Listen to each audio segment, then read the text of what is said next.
George Perkins Marsh was born on March 15, 1801 in Woodstock, Vermont. George started reading the family encyclopedia at age 5 and was fascinated by all of its subjects. As he grew up, his father taught him about the natural world as they discussed the local geography of Vermont. As a child, Marsh had very poor eyesight and had to develop strong memorization skills. I can't see it. I can't read anything in this thing. The print is so tiny. He graduated from the Phillips Academy in Andover, Massachusetts in 1816 and began attending Dartmouth College at the age of 15. He graduated from Dartmouth in 1820 from the highest honors. I can barely read this too. Marsh married Harriet Buell in 1828, but she died 5 years later after having 2 sons.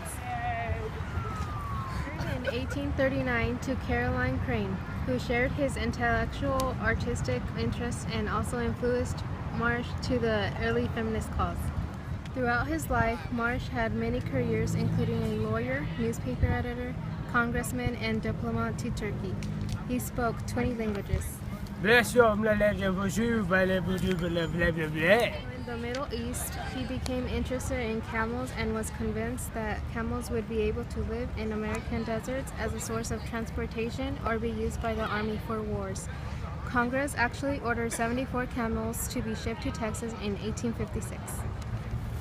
We need to fill Texas with these things. This is a good idea. However, this experiment failed due to the beginning of the Civil War and because the army was so unfamiliar with camels. His most important work was his writing of Man and Nature in 1864. He was the first to suggest that human beings were the disturbing agents of nature. In the era of the Industrial Revolution, Marsh innovated a new way to measure progress.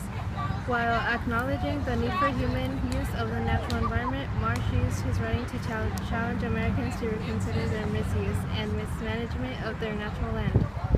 Man and Nature explore the relationships between humans and the environment and help to create the field of ecology. He called attention to deforestation, which he believed led to desertification. You people are destroying nature!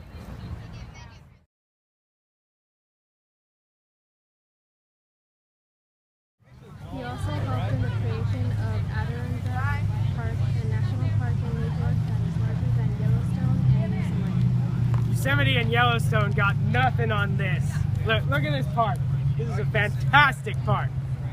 At first, Marsh had doubts about his book's success, as Darwin had released On the Origin of Species the year before. However, this book was enormously successful as it explored new ideas. Marsh claimed that men had brought the face of the earth to a desolation almost as complete as that of the moon. He argued that human welfare will be safe as long as man manages resources and keeps them in good condition.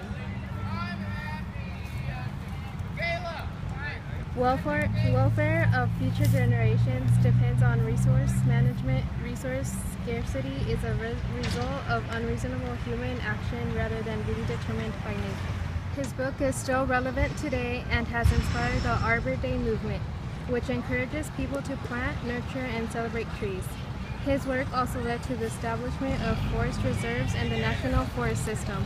His influence even extended to Europe and the Middle East.